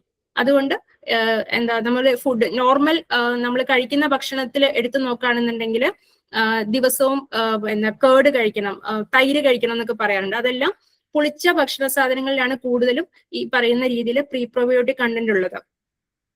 അങ്ങനെയുള്ള ഭക്ഷണങ്ങളൊക്കെ കഴിച്ച് നമുക്ക് നമ്മുടെ ഗട്ടിന്റെ എൻവയോൺമെന്റ് പ്രോപ്പർ ആക്കി വെക്കാം. സോ ദാറ്റ് നമ്മുടെ ബ്രെയിനിലും ആ രീതിയിലുള്ള അതിന്റെ എഫക്റ്റ് കിട്ടും. സെറട്ടോണിന്റെ പ്രൊഡക്ഷൻ നല്ല രീതിയിൽ നടക്കുമ്പോൾ നല്ല രീതിയിൽ ഒരു ഫീൽ ഗുഡ് നമുക്ക് കിട്ടും, സന്തോഷം കിട്ടും. ഓക്കെ, ആ ഒരു അവസ്ഥയിലേക്ക് എത്തിക്കും. ഇനി ഈ സ്ട്രെസ് ലെവൽ കൂടുമ്പോൾ സാധാരണ പെട്ടെന്ന് നമുക്ക് ബോഡിയിൽ പ്രത്യക്ഷപ്പെടുന്ന ഒരു സിംറ്റമാണ് നെഞ്ചിടിപ്പ് കൂടുന്നത്, പാൽപിറ്റേഷൻ. പെട്ടെന്ന് നെഞ്ചിടിപ്പ് കൂടുക, ശരീരമാകെ ക്ഷീണിക്കുന്ന പോലെ തോന്നുക, കൈകാലുകളിൽ മരവിപ്പ് തോന്നുക, ചിലപ്പോൾ ചിലർക്ക് തലകർക്കമൊക്കെ വരും. അത് ആ ഒരു സ്ട്രെസ്സിനെ നമ്മൾക്ക് മാനേജ് ചെയ്യാൻ പറ്റാത്ത കണ്ടീഷൻ ഉണ്ടാകുന്ന സമയത്ത് ബോഡി തന്നെ അത് അഡ്ജസ്റ്റ് ചെയ്യുന്നതാണ്. പെട്ടെന്ന് തലകറങ്ങി വീണ് കഴിയുമ്പോൾ ആ ഒരു കോപ്പിംഗ് സ്ട്രാറ്റജീസ് അല്ലെങ്കിൽ ബോഡിയുടെ മാലഡാപ്റ്റീവ് ആയിട്ടുള്ള ഒരു കോപ്പിംഗ് ടെക്നിക്കായിട്ടാണ് അതിനെ കൺസിഡർ ചെയ്യുന്നത്. പെട്ടെന്ന് തലകറങ്ങി വീഴുമ്പോൾ ആ ഒരു സ്ട്രെസ്ഫുൾ സിറ്റുവേഷനിൽ നിന്ന് നമ്മൾ കട്ട് ഓഫ് ആയി പോകും. സോ ഇതൊക്കെയാണ് സാധാരണ രീതിയിൽ സ്ട്രെസ് കൂടുന്ന സമയത്ത് നമ്മുടെ ബോഡി കാണിക്കുന്ന സിംറ്റംസ് എന്ന് പറയുന്നത്. ഈ സ്ട്രെസ്സിന്റെ കൂട്ടത്തില് വളരെ അപകടകരമായിട്ടുള്ള രീതിയിൽ വരുന്ന വേറെ 2 കണ്ടീഷൻസ് ആണ് വിഷാദവും ഉത്കണ്ഠയും. അതായത് ഡിപ്രഷൻ, ആൻസൈറ്റി. ഇതെല്ലാം സ്ട്രെസ്സിന്റെ കൂട്ടത്തിൽ വരുന്ന കണ്ടീഷൻസ് ആണ്. ഇപ്പോ നമുക്ക് ചെറിയ രീതിയിലുള്ള സങ്കടങ്ങളൊക്കെ നമ്മളുടെ ഡേ ടു ഡേ ലൈഫിൽ എപ്പോഴും സംഭവിക്കാറുണ്ട്. എന്തെങ്കിലും പ്രശ്നങ്ങൾ എന്നും ജീവിതത്തിൽ ഉണ്ടാവും, അതില്ലാത്ത മനുഷ്യരില്ല. പക്ഷെ ആ പറയുന്ന പ്രശ്നങ്ങൾ കാരണം ഞാൻ താഴെ പറയാൻ പോകുന്ന കാര്യങ്ങള് 2 ആഴ്ചയിൽ കൂടുതൽ നിലനിൽക്കുകയാണെന്നുണ്ടെങ്കിൽ നമ്മൾക്ക് അതിനെ ഒരു പ്രശ്നമായിട്ട് കൺസിഡർ ചെയ്യേണ്ട അവസ്ഥ ഉണ്ടാവും. അതായത് ഒന്നിലും താല്പര്യം ഉണ്ടാവാത്ത അവസ്ഥ, പിന്നെ സ്ഥിരമായിട്ട് നമുക്കൊരു ചെറിയ രീതിയിൽ വിഷമം എന്നും ഫീൽ ചെയ്യുക, ഒന്നിലും സന്തോഷം കണ്ടെത്താൻ പറ്റുന്നില്ല. നമ്മുടെ ചുറ്റുപാടുകളിലും എന്തെല്ലാം സന്തോഷിക്കേണ്ട അവസ്ഥ ഉണ്ടെങ്കിലും അതിൽ നിന്നൊന്നും ഒരു സന്തോഷം കിട്ടാത്ത അവസ്ഥയിലേക്ക് വരിക, പിന്നെ അമിതമായിട്ടുള്ള തളർച്ച വരിക, ഹോപ്പ്ലെസ്നെസ്, ജീവിതത്തിനെ കുറിച്ച് ഒരു പ്രതീക്ഷയില്ലാത്ത അവസ്ഥയിലേക്ക് പോവുക, ഓവർ തിങ്കിങ്, നമ്മുടെ എപ്പോഴെങ്കിലും നടന്ന കാര്യങ്ങളോ അല്ലെങ്കിൽ നടക്കാൻ പോകുന്ന കാര്യങ്ങളോ ഒക്കെ ഇങ്ങനെ മനസ്സിലേക്ക് വന്നുകൊണ്ടിരിക്കുകയാണ്. അത് നമ്മളെ ആകെ കൂടി ട്രബിൾ ചെയ്യിക്കുക. ആ ഒരു രീതിയിൽ മനസ്സിൽ ഈ ചിന്തകൾ ഇങ്ങനെ കടന്നു വന്നുകൊണ്ടിരിക്കുക. പണ്ട് എപ്പോഴെങ്കിലുമൊക്കെ ചെയ്തു പോയ കാര്യങ്ങളെ ആലോചിച്ച് നമുക്ക് ഭയങ്കരമായിട്ട് ഗിൽറ്റി ഫീലിംഗ്, എന്താണ് വിഷമം തോന്നുക, അതിനെക്കുറിച്ചൊക്കെ ആലോചിച്ചിട്ട് നമ്മൾ അങ്ങനെ ചെയ്തത് കൊണ്ടാണോ ഇന്നത് സംഭവിച്ചത്, ആ ഒരു രീതിയിലൊക്കെയുള്ള ചിന്തകൾ മനസ്സിലേക്ക് വരിക. പിന്നെ സൂയിസൈഡൽ തോട്ടുകൾ വരിക, ആത്മഹത്യ ചിന്തകളൊക്കെ വരിക, ഇങ്ങനെയൊക്കെ വരികയാണെന്നുണ്ടെങ്കിൽ അത് നമ്മൾ വളരെ ശ്രദ്ധിക്കേണ്ട അവസ്ഥ തന്നെയാണ്. അപ്പൊ ഈ പറയുന്ന കാര്യങ്ങളെല്ലാം ഒരാളില് 2 ആഴ്ചയിൽ കൂടുതൽ നിലനിൽക്കുകയാണെന്നുണ്ടെങ്കിൽ ഒരു കൗൺസിലറിന്റെ അടുത്തോ അല്ലെങ്കിൽ ഒരു ഡോക്ടറിന്റെ അടുത്തോ നിങ്ങൾക്ക് അടുപ്പമുള്ള ആരോടെങ്കിലും അത് തുറന്ന് സംസാരിക്കേണ്ടത് ആവശ്യമാണ്. അതുപോലെ തന്നെ ആങ്സൈറ്റി വേറൊരു കണ്ടീഷനാണ്, സ്ട്രെസ്സിന്റെ കൂടെ വരുന്ന ഒരു കണ്ടീഷൻ തന്നെയാണ് ആങ്സൈറ്റി എന്ന് പറയുന്നത്. നമുക്ക് അമിതമായിട്ട് വരാനിരിക്കുന്ന കാര്യങ്ങളെ കുറിച്ച് ആലോചിച്ച് നമ്മൾ ആകെ ടെൻഷൻ അടിക്കുക. അത് ചിലപ്പോ സംഭവിച്ചു എന്നിരിക്കാം, ചിലപ്പോ സംഭവിച്ചില്ല എന്നും ഇരിക്കാം. പക്ഷെ നമുക്ക് ഇന്നത്തതിൽ ജീവിക്കാൻ പറ്റാതെ ഒരു കണ്ടീഷൻ, നാളെ എന്താകും എന്ന ചിന്ത കൊണ്ട് നമ്മൾ ആകെ കൂടി ആകുലപ്പെട്ടുകൊണ്ടിരിക്കുക. അപ്പോൾ അതിന്റെ സിംറ്റംസ് ആയിട്ട് ബോഡിയിൽ വരുന്നത് നമുക്ക് പെട്ടെന്ന് ബ്രീത്തിങ് ഡിഫിക്കൽറ്റി ഉണ്ടാവുക, ശ്വാസം മുട്ടൽ അനുഭവപ്പെടുക, അല്ലെങ്കിൽ കൈകാലുകളിൽ വിറയൽ അനുഭവപ്പെടുക, പിന്നെ നെഞ്ചിടിപ്പ് കൂടുക. ഇതെല്ലാമാണ് ആങ്സൈറ്റിയുടെ സിംറ്റംസ് ആയിട്ട് നമ്മളുടെ ബോഡിയിൽ കാണുന്ന പ്രശ്നം എന്ന് പറയുന്നത്. സോ ഇങ്ങനെയൊക്കെ വരുമ്പോൾ ഇമ്മീഡിയറ്റ് ആയിട്ട് നമ്മൾ മെഡിക്കൽ അറ്റൻഷൻ കൊടുക്കേണ്ട സംഭവം തന്നെയാണ്. അല്ലെങ്കിൽ ഇത് പെർസിസ്റ്റന്റ് ആയിട്ട് ഇങ്ങനെ കണ്ടിന്യൂസ് ആയിട്ട് നമ്മൾ ഇതിനെ ട്രീറ്റ് ചെയ്യാതെ വിട്ട് കളയുകയാണെന്നുണ്ടെങ്കിൽ മാനസികമായിട്ടുള്ള പ്രശ്നങ്ങളോടൊപ്പം ശാരീരിക ബുദ്ധിമുട്ടുകളും കൂടെ ഇതിനോടൊപ്പം വന്നു ചേരാൻ തുടങ്ങും. ഹാർട്ട് ഡിസീസസിലോട്ടും അതുപോലെ തന്നെ ഹോർമോണൽ ഇംബാലൻസ്, പലതരത്തിലുള്ള ആരോഗ്യ പ്രശ്നങ്ങളിലോട്ട് കൂടി ഈ ഒരു സ്ട്രെസ് ഡിസോർഡർ നമ്മളെ എത്തിക്കും. സോ ഇനി ഈ പറയുന്ന രീതിയിൽ നമുക്ക് എന്തെങ്കിലും തരത്തില് പെട്ടെന്നൊരു സ്ട്രെസ് വരികയാണ്, അല്ലെങ്കിൽ ഒരു ആങ്സൈറ്റി, ഒരു ടെൻഷനൊക്കെ നമുക്ക് വരികയാണെന്നുണ്ടെങ്കിൽ, നെഞ്ചിടിപ്പ് കൂടുവോ ശ്വാസം മുട്ടൽ പോലെയൊക്കെ തോന്നുകയാണെങ്കിൽ പെട്ടെന്ന് ചെയ്യാൻ പറ്റുന്ന ഒരു ടെക്നിക്ക് ഉണ്ട്. അതിനെ നമ്മൾ 5, 4, 3, 2, 1 ഗ്രൗണ്ടിങ് ടെക്നിക്ക് എന്നൊക്കെ പറയും. അതായത് നമ്മൾക്ക് ഇങ്ങനെ പെട്ടെന്നൊരു സ്ട്രെസ് വരുന്ന സമയത്ത് നമ്മൾ പറയാറുണ്ട്, നമ്മുടെ പഞ്ചേന്ദ്രിയങ്ങളെ ഡൈവേർട്ട് ചെയ്യാനായിട്ടുള്ള ടെക്നിക്കാണ് ഈ 5, 4, 3, 2, 1 ടെക്നിക്ക് എന്ന് പറയുന്നത്. പെട്ടെന്ന് ഇങ്ങനെ ശ്വാസം മുട്ടലോ നെഞ്ചിടിപ്പോ ഒക്കെ വരുമ്പോൾ 5 ഡിഫറെന്റ് ആയിട്ടുള്ള കാര്യങ്ങൾ ചുറ്റുപാടുകളൊന്ന് നോക്കാനായിട്ട് പറയും. എന്തെങ്കിലും 5 ഡിഫറെന്റ് ആയിട്ടുള്ള കാര്യങ്ങൾ കാണാനായിട്ട് ശ്രമിക്കുക. അപ്പൊ നമ്മളത് ഡൈവേർട്ട് ചെയ്യാണ്, നമ്മുടെ മനസ്സിനെ ഡൈവേർട്ട് ചെയ്യാനായിട്ട് സാധിക്കും. അതുപോലെ തന്നെ 4 ഡിഫറെന്റ് ആയിട്ടുള്ള എന്തെങ്കിലും സർഫസസിൽ ടച്ച് ചെയ്യുക. ഇപ്പോ നമ്മുടെ ഡ്രസ് ആകാം, അല്ലെങ്കിൽ നമ്മുടെ മേശയാകാം, അങ്ങനെ 5 ഡിഫറെന്റ് ആയിട്ടുള്ള സർഫസസിൽ ടച്ച് ചെയ്യുക. പിന്നെ 3 ഡിഫറെന്റ് ആയിട്ടുള്ള സൗണ്ടുകൾ കേൾക്കാൻ ശ്രമിക്കുക. നമ്മൾ ശ്രദ്ധിച്ചിരിക്കുമ്പോൾ അറിയാം പലതരത്തിലുള്ള സൗണ്ടുകൾ ചുറ്റുപാടുകളുണ്ട്. അപ്പോൾ പെട്ടെന്ന് ഇങ്ങനെ ടെൻഷൻ ആകുന്ന സമയത്ത് നമ്മൾ ആ സൗണ്ടുകൾ റെക്കഗ്നൈസ് ചെയ്യാനായിട്ട് ശ്രമിക്കുമ്പോൾ അത് ഡൈവേർഷന് ഹെൽപ്പ് ചെയ്യും. ഓക്കെ, സോ എന്തെങ്കിലും സൗണ്ടുകളൊക്കെ ഉണ്ടാവും, ആരെങ്കിലും സംസാരിക്കുന്നതാവാം, പുറത്ത് വണ്ടി ഓടുന്ന സൗണ്ട് ആവാം, അല്ലെങ്കിൽ ഫാൻ കറങ്ങുന്ന സൗണ്ട് ആവാം, AC-യുടെ സൗണ്ട് ആവാം. സോ അങ്ങനെയുള്ള 5 ഡിഫറെന്റ് ആയിട്ടുള്ള സൗണ്ടുകൾ കേൾക്കാനായിട്ട് ശ്രമിക്കുക. പിന്നെ 2 ഡിഫറെന്റ് ആയിട്ടുള്ള സ്മെല്ല് ഫീൽ ചെയ്യുക. അതിപ്പോ നമുക്ക് വേണമെങ്കിൽ കിച്ചണിൽ പോയിട്ട് എന്തെങ്കിലും സാധനങ്ങൾ എടുത്ത് മണക്കാം, അല്ലെങ്കിൽ സോപ്പിന്റെ സ്മെല്ല്, പൗഡറിന്റെ സ്മെല്ല്, അങ്ങനെ എന്തെങ്കിലും ഡിഫറെന്റ് ആയിട്ടുള്ള 2 സ്മെല്ലുകൾ ഫീൽ ചെയ്യുക. അതുപോലെ തന്നെ ഒരു ഡിഫറെന്റ് ആയിട്ടുള്ള ടേസ്റ്റ് ഫീൽ ചെയ്യാൻ ശ്രമിക്കുക. എന്തെങ്കിലും എടുത്ത് വായിൽ വയ്ക്കോ, എന്തെങ്കിലും ഇതെല്ലാം മനസ്സിനെ ഡൈവേർട്ട് ചെയ്യാനായിട്ടുള്ള ടെക്നിക്കുകളാണ്. സോ ഈ ഒരു 5, 4, 3, 2, 1 ടെക്നിക്ക് എന്ന് പറയുന്നത് ഗ്രൗണ്ടിങ് ടെക്നിക്ക് എന്നാണ് നമ്മൾ പറയുന്നത്. ഇത് പ്രാക്ടീസ് ചെയ്യുമ്പോൾ പെട്ടെന്ന് നമുക്ക് വരുന്ന ആ ഒരു ഫീലിങ്സ്, ആ ഒരു ശ്വാസം മുട്ടലും നെഞ്ചിടിപ്പും അതിനെയൊക്കെ ഒന്ന് കൺട്രോൾ ചെയ്യാനായിട്ട് ഹെൽപ്പ് ചെയ്യും. അതുപോലെ തന്നെ ഇപ്പോ ഈ പ്രശ്നങ്ങളൊക്കെ കാരണം ഈ ഒരുപാട് തരത്തിലുള്ള സ്ട്രെസ് ഒക്കെ വരുമ്പോൾ നമുക്ക് ഉറക്കം കിട്ടില്ല എന്ന് പറഞ്ഞു. അപ്പൊ ഈ ഉറക്കമൊക്കെ കിട്ടാതിരിക്കുന്ന സന്ദർഭങ്ങളിൽ നമ്മൾ ഇപ്പോ പെട്ടെന്ന് ഒരു തണുത്ത വെള്ളത്തില് മുഖം ഇങ്ങനെ താത്തി പിടിക്കുകയാണെന്നുണ്ടെങ്കിൽ, മുക്കി പിടിക്കുമ്പോൾ അതെല്ലാം പെട്ടെന്ന് ഉറക്കത്തിലേക്ക് നമ്മളെ ഹെൽപ്പ് ചെയ്യുന്ന ഘടകങ്ങളാണ്, മീൻസ് ടെക്നിക്കുകളാണ്. അതുപോലെ ഡീപ് ബ്രീത്തിങ് വളരെ ഇമ്പോർട്ടന്റ് ആണ്. കണ്ടിന്യൂസ് ആയിട്ട് ഒരു ഡെയിലി ഒരു 5 മിനിറ്റ് എങ്കിലും, ഒട്ടും സമയമില്ലാത്തവര് ഡെയിലി ഒരു 5 മിനിറ്റ് എങ്കിലും ഡീപ് ബ്രീത്തിങ് പ്രാക്ടീസ് ചെയ്യണമെന്ന് പറയാറുണ്ട്. ബ്രീത്തിങ് ചെയ്യുന്ന സമയത്ത് നമ്മൾ ശ്വാസം ഉള്ളിലേക്ക് വലിക്കുക, കുറച്ചു നേരം ഹോൾഡ് ചെയ്യുക, അതിനുശേഷം വായിൽ കൂടെ എക്സേൽ ചെയ്യുന്ന ആ പ്രാക്ടീസാണ് നമ്മൾ ചെയ്യാറുള്ളത് ഡീപ് ബ്രീത്തിങ് എക്സസൈസിൽ. സോ ആ ശ്വാസത്തിനെ നമ്മൾ കൺട്രോൾ ചെയ്യുമ്പോൾ നമ്മുടെ മാനസികമായിട്ടുള്ള ഒരുപാട് സ്ട്രെസ്സിനെയും ആങ്സൈറ്റിയെയും മനസ്സിനെ തന്നെ നമുക്ക് കൺട്രോൾ ചെയ്യാൻ പറ്റും. അതാണ് ആ ഒരു ഡീപ് ബ്രീത്തിങ് കണ്ടിന്യൂസ് ഒക്കെ ആയിട്ട് പ്രാക്ടീസ് ചെയ്യുന്നവരിൽ ടെൻഷനും ആങ്സൈറ്റിയും ഈ പറയുന്ന രീതിയിൽ നെഞ്ചിടിപ്പും കാര്യങ്ങളും ഒന്നും അധികമില്ലാതെ അത് നോർമലായിട്ട് കൺട്രോൾ ചെയ്തു പോകാൻ പറ്റുന്ന ഒരു അവസ്ഥയിലേക്ക് വരുന്നത്. സോ അത് വളരെ ഇമ്പോർട്ടന്റ് ആയിട്ടുള്ള ടെക്നിക്കുകളാണ്. അതോടൊപ്പം ഏറ്റവും ഇമ്പോർട്ടന്റ് ആയിട്ടുള്ളത് നമുക്ക് മാനസികാരോഗ്യത്തിൽ സ്ട്രെസ്സിനെ സംബന്ധിച്ച് മാത്രമല്ല മാനസികാരോഗ്യത്തിൽ വളരെ ഇമ്പോർട്ടന്റ് ആയിട്ടുള്ള ഒരു ഘടകമാണ് വ്യായാമം എന്ന് പറയുന്നത്. ഓക്കെ, സോ റെഗുലർ ആയിട്ട് നമ്മളൊരു 30 മിനിറ്റ് എങ്കിലും ദിവസവും എന്തെങ്കിലും തരത്തിലുള്ള ചെറിയ രീതിയിലുള്ള വ്യായാമങ്ങൾ ചെയ്യാൻ പറയാറുണ്ട്. സോ ദാറ്റ് അവിടെ ബോഡിയിൽ സെറട്ടോണിനും അതുപോലെ തന്നെ എൻഡോർഫിൻ എന്നൊക്കെ പറയുന്ന ഹോർമോൺസ് ഉണ്ട്. സോ ഈ ന്യൂറോ ട്രാൻസ്മിറ്റർ ഒക്കെ നല്ല രീതിയിൽ പ്രൊഡ്യൂസ് ചെയ്യാനായിട്ട് വ്യായാമം അത്യാവശ്യമാണ്. എൻഡോർഫിൻ എന്ന് പറയുന്ന ന്യൂറോ ട്രാൻസ്മിറ്ററിനെ നമ്മൾ പറയുന്നത് നാച്ചുറൽ പെയിൻ കില്ലേഴ്സ് എന്നാണ്. ഓക്കെ, അത്ര എഫക്റ്റീവ് ആയിട്ടുള്ള ആ ഹോർമോൺസ് ഒക്കെ നാച്ചുറൽ വേയിൽ പ്രൊഡ്യൂസ് ചെയ്യാനായിട്ട് നമുക്ക് ഈ ചെറിയ ചെറിയ കാര്യങ്ങളിലൊക്കെയുടെ സാധ്യമാവും. 7 മണിക്കൂർ തൊട്ട് 8 മണിക്കൂർ വരെ നമ്മൾ ഉറങ്ങണമെന്ന് പറയാറുണ്ട്. ഓക്കെ, കുട്ടികളുടെ കേസിൽ ഡിഫറെന്റ് ആണ്. ഒരു സെക്കൻഡ്.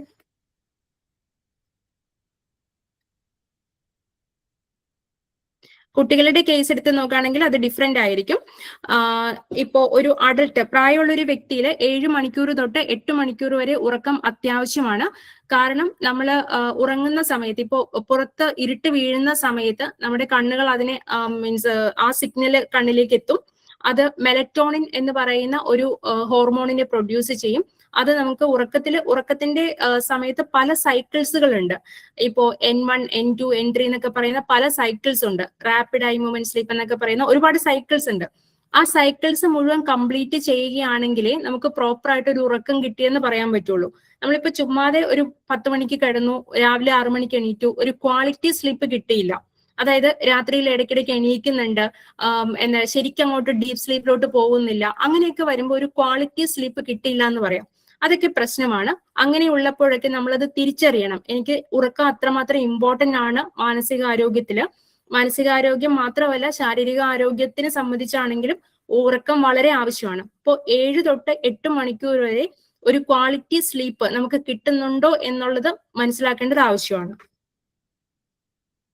അപ്പൊ മാനസികാരോഗ്യത്തിന്റെ 3 നെടുന്തൂണുകളായിട്ട് നമ്മൾക്ക് പറയാൻ പറ്റുന്നത്, ഒന്ന് ദിവസവും 7 മണിക്കൂർ തൊട്ട് 8 മണിക്കൂർ വരെ സുഖകരമായിട്ടുള്ള ഉറക്കം വേണം. ഉറക്കത്തിന് ദേഷ്യത്തിനും ഏകാഗ്രതക്കുറവിനും ഒക്കെ ഉറക്കക്കുറവ് കാരണമാകും. അതുപോലെ തന്നെ വ്യായാമം, ദിവസവും 30 മിനിറ്റ് നടത്തമോ അല്ലെങ്കിൽ യോഗയോ ഏതെങ്കിലും തരത്തിലുള്ള വ്യായാമം നമ്മൾ ചെയ്യേണ്ടത് അത്യാവശ്യമാണ്. ഇത് ശരീരത്തിലെ എൻഡോർഫിൻ എന്ന് പറയുന്ന ഹോർമോണിനെ ഉൽപ്പാദിപ്പിക്കാനായിട്ട് സഹായിക്കും. പിന്നെ മുൻപ് പറഞ്ഞതുപോലെ ഭക്ഷണം, നമ്മൾ കഴിക്കുന്ന ഭക്ഷണം ജങ്ക് ഫുഡും അമിതമായിട്ടുള്ള കാപ്പിയും അങ്ങനെയുള്ള സംഭവങ്ങളൊക്കെ ഒഴിവാക്കുക. ഗട്ടിന്റെ ഹെൽത്ത് വളരെ ഇമ്പോർട്ടന്റ് ആണ്. അവിടെ നിന്നാണ് നമ്മൾക്ക് സന്തോഷം നൽകുന്ന ഹോർമോണായ സെറട്ടോണിന്റെ 90% പ്രൊഡക്ഷനും നടക്കുന്നത്. അപ്പോൾ ആ ഗട്ടിന്റെ ഹെൽത്ത് എൻവയോൺമെന്റ് ആ ഒരു എൻവയോൺമെന്റ് നോർമൽ ആക്കി വെക്കേണ്ടത് വളരെ അത്യാവശ്യമാണ്. അതിനായിട്ട് നാച്ചുറൽ ആയിട്ട് നമ്മൾ ഫുഡ് വീട്ടിലുണ്ടാക്കുന്ന ഭക്ഷണങ്ങളും അതുപോലെ തന്നെ ഈ പുളിച്ച ഭക്ഷണങ്ങളും ഒക്കെ കൂടുതൽ ഉൾപ്പെടുത്താനായിട്ട് ശ്രമിക്കുക. പിന്നെ ABC സ്ട്രാറ്റജീസ് ഉണ്ട്. നമ്മൾ സ്ട്രെസ്സിനെ മാനേജ് ചെയ്യാനായിട്ട് ABC സ്ട്രാറ്റജീസ് ഒക്കെ സാധാരണ കൗൺസിലിങ്ങിന്റെ സമയത്ത് പറഞ്ഞു കൊടുക്കാറുണ്ട്. അതായത് ABCയുടെ അകത്ത് മെയിൻ ആയിട്ടും A എന്ന് പറയുന്നത് അവയർനെസ് ആണ്. ഓക്കെ, അതില് പലപ്പോഴും നമ്മുടെ പ്രശ്നം എന്താണെന്ന് നമുക്ക് അറിയത്തില്ല. നിങ്ങൾ തന്നെ ഇപ്പൊ എന്തെങ്കിലും സ്ട്രെസ് ഒക്കെ ലൈഫിൽ വരുമ്പോൾ ഒന്ന് ആലോചിച്ച് നോക്കിയാൽ മതി. ചിലപ്പോൾ നമ്മൾ വെറുതെ ഇരിക്കുമ്പോഴാണെങ്കിലും എന്താണെന്നറിയാത്ത രീതിയിൽ ഒരു മാനസികമായിട്ടുള്ള ഒരു ബുദ്ധിമുട്ട് ഫീൽ ചെയ്യും. പക്ഷെ അത് എന്താണെന്ന് നമുക്ക് അത് തിരിച്ചറിയാൻ പറ്റത്തില്ല. സോ അവയർനെസ് എന്ന് പറയുന്നത് ഇമ്പോർട്ടന്റ് ആണ്. എന്താണ് എനിക്കിപ്പോ പ്രശ്നം വരുന്നത്, അല്ലെങ്കിൽ എന്തിനാണ് ഞാൻ വിഷമിക്കുന്നത് എന്നൊന്ന് ആലോചിച്ച് നോക്കുക. അതിന് നമ്മൾ കുറച്ച് സമയം ഒന്ന് ചെലവഴിക്കുക. എന്ത് കാരണമാണ് എന്നെ വിഷമിപ്പിക്കുന്നത് എന്നുള്ളത് റിയലൈസ് ചെയ്യുക. അതിനാണ് അവയർനെസ് എന്ന് പറയുന്നത്. ഓക്കെ, അതുപോലെ തന്നെ ചില കണ്ടീഷൻസ് ഉണ്ട്. ആക്സെപ്റ്റൻസ് വേണം അവിടെ. അതായത് ഇപ്പോ ഇപ്പോ പെട്ടെന്ന് ലൈഫിൽ ഒരു സിറ്റുവേഷൻ വരികയാണ്, നമുക്ക് വേണ്ടപ്പെട്ട ആരെങ്കിലും മരിച്ചു. ഓക്കെ, ആ സിറ്റുവേഷനെ നമ്മൾക്ക് തിരിച്ചു കൊണ്ടുവരാൻ പറ്റത്തില്ല. മരിച്ചയാളെ നമുക്ക് ഒരു കാരണവശാലും തിരികെ കൊണ്ടുവരാൻ പറ്റത്തില്ല. അതിനെ നമ്മൾ ആ സിറ്റുവേഷനെ ആക്സെപ്റ്റ് ചെയ്തേ മതിയാവൂ, എന്നിട്ട് മുമ്പോട്ട് പോവുകയേ മതിയാവൂ. സോ ആ പ്രശ്നങ്ങളെ നമ്മൾ ആക്സെപ്റ്റ് ചെയ്യണം. ഓക്കെ, അപ്പോൾ അവയർനെസ് എന്ന് പറയുന്നത് ഒരു ഘടകമാണ്. രണ്ടാമത്തത് ആക്സെപ്റ്റൻസ് എന്ന് പറയുന്നത് വേറൊരു ഘടകമാണ്. അതുപോലെ തന്നെ B എന്ന് പറയുന്നതിൽ ഒരെണ്ണമാണ് ബൗണ്ടറീസ് എന്ന് പറയുന്നത്. ആവശ്യമുള്ള കാര്യങ്ങളിലും ആവശ്യമില്ലാത്ത കാര്യങ്ങൾ എല്ലാത്തിലും നമ്മൾ കയറി പ്രശ്നം ഉണ്ടാക്കേണ്ട ആവശ്യമില്ല. നമ്മളുടെ ബൗണ്ടറീസ് എന്താണെന്നുള്ളത് നമ്മൾ തിരിച്ചറിയണം. അതനുസരിച്ച് ആ സിറ്റുവേഷനിൽ നമ്മൾ ബിഹേവ് ചെയ്യുക. എല്ലായിടത്തും കയറി നമ്മളുടെ ആ ഒരു റോള് ഏറ്റെടുക്കേണ്ട ആവശ്യമില്ല. ബൗണ്ടറീസ് ക്ലിയർ ആയിട്ട് സെറ്റ് ചെയ്യുക എന്നുള്ളത് വളരെ ഇമ്പോർട്ടന്റ് ആണ്. പിന്നെ ഒരു ബി ആണ് ബ്രീത്തിങ് എന്ന് പറയുന്നത്. മുൻപ് പറഞ്ഞതുപോലെ ഡീപ് ബ്രീത്തിങ് എക്സസൈസുകൾ കറക്റ്റ് ആയിട്ട് പ്രാക്ടീസ് ചെയ്യുകയാണെന്നുണ്ടെങ്കിൽ ഇപ്പോ ഈ കൗൺസിലിങ്ങിന്റെ സമയത്ത് JPMR പോലെയുള്ള റിലാക്സേഷൻ ടെക്നിക്കുകളും ഡീപ് ബ്രീത്തിങ് എക്സസൈസും ഒക്കെ പറഞ്ഞു കൊടുക്കാറുണ്ട്. അപ്പോൾ അവർ കണ്ടിന്യൂസ് ആയിട്ട് അത് കറക്റ്റ് ആയിട്ടുള്ള രീതിയിൽ ഈ ബ്രീത്തിങ് എക്സസൈസ് ഒക്കെ പ്രാക്ടീസ് ചെയ്യുന്നവരിൽ കാണുന്ന ഒരു കാര്യമാണ്. നമ്മളിപ്പോ സെഷൻ എടുത്തുകൊണ്ടിരിക്കുന്ന സമയത്താണെന്നുണ്ടെങ്കിലും അവർക്ക് പെട്ടെന്ന് എന്തെങ്കിലും ശ്വാസം മുട്ടലോ നെഞ്ചിരിപ്പോ അങ്ങനെയൊക്കെ ഫീൽ ചെയ്യുമ്പോൾ റിലാക്സ് എന്ന് പറയുമ്പോൾ അവർക്ക് റിലാക്സേഷൻ മോഡിലേക്ക് പോകാനായിട്ട് സാധിക്കും. കണ്ടിന്യൂസ് ആയിട്ട് കറക്റ്റ് ആയിട്ട് റിലാക്സേഷൻ ടെക്നിക്കുകളും മെത്തേഡുകളും പ്രാക്ടീസ് ചെയ്യുന്ന ഒരു വ്യക്തിക്ക് നമ്മൾ സെൽഫായിട്ട് തന്നെ റിലാക്സ് എന്ന് നമ്മൾ ബോഡിയോട് പറഞ്ഞാൽ ആ ഒരു റിലാക്സ് മോഡിലേക്ക് ബോഡി പെട്ടെന്ന് പോകുന്നതായിട്ട് കാണാം. സോ അത്ര ഇമ്പോർട്ടന്റ് ആണ് ഡീപ് ബ്രീത്തിങ് എക്സസൈസ്. പിന്നെ മുൻപ് പറഞ്ഞതുപോലെ if you know how to control your breath you can control your mind എന്നാ പറയുന്നത്. നമ്മൾ നമ്മുടെ ശ്വാസോച്ഛ്വാസത്തെ കൺട്രോൾ ചെയ്യാൻ പഠിക്കുകയാണെന്നുണ്ടെങ്കിൽ നമുക്ക് നമ്മുടെ മൈൻഡിനെയും കൺട്രോൾ ചെയ്യാൻ പറ്റും. സോ ആ ഒരു രീതിയിൽ ഇമ്പോർട്ടന്റ് ആണ് ബ്രീത്തിങ് എന്ന് പറയുന്നത് മാനസികാരോഗ്യത്തില്. പിന്നെ മൂന്നാമത്തതാണ് സി എന്ന് പറയുന്നത്. ഓക്കെ, ഇപ്പൊ ഞാൻ പറഞ്ഞുകൊണ്ടിരിക്കുന്നത് സ്ട്രെസ്സിനെ കൺട്രോൾ ചെയ്യാനായിട്ടുള്ള അല്ലെങ്കിൽ മാനേജ് ചെയ്യാനായിട്ടുള്ള ABC സ്ട്രാറ്റജീസ് ആണ്. അതിൽ ലാസ്റ്റ് ആണ് സി എന്ന് പറയുന്നത്. സിയില് നമ്മൾക്ക് എന്താ പറയുന്നത്, ഒന്ന് കണക്ഷൻ. നമ്മൾ മറ്റുള്ളവരോട് എപ്പോഴും ഒരു കണക്ഷൻ വെക്കുക. അതായത് നമ്മൾ സാമൂഹിക ജീവിയാണല്ലേ, അപ്പോൾ എപ്പോഴും ആ ഒരു സോഷ്യൽ കണക്ഷൻ ഇമ്പോർട്ടന്റ് ആണ്. മറ്റുള്ളവരോട് സംസാരിക്കുക, അവരോടൊപ്പം സമയം ചെലവഴിക്കാനായിട്ട് ശ്രമിക്കുക. വീട്ടിലാണെങ്കിലും ഫാമിലിയോടൊപ്പം ക്വാളിറ്റി ടൈം സ്പെൻഡ് ചെയ്യാനായിട്ട് ട്രൈ ചെയ്യുക. കുട്ടികളോട് മിങ്കിൾ ചെയ്യുക. അവരുടെ ചെറിയ ചെറിയ കാര്യങ്ങൾ അതിൽ എൻജോയ്മെന്റ്, എന്തെങ്കിലും സന്തോഷം കണ്ടെത്താനായിട്ട് നമ്മൾ ശ്രമിക്കുക. അതെല്ലാം വളരെ ഇമ്പോർട്ടന്റ് ആണ്. അതുപോലെ തന്നെ പ്രകൃതിയോട് നമ്മൾക്ക് ഇന്ററാക്ട് ചെയ്യാം.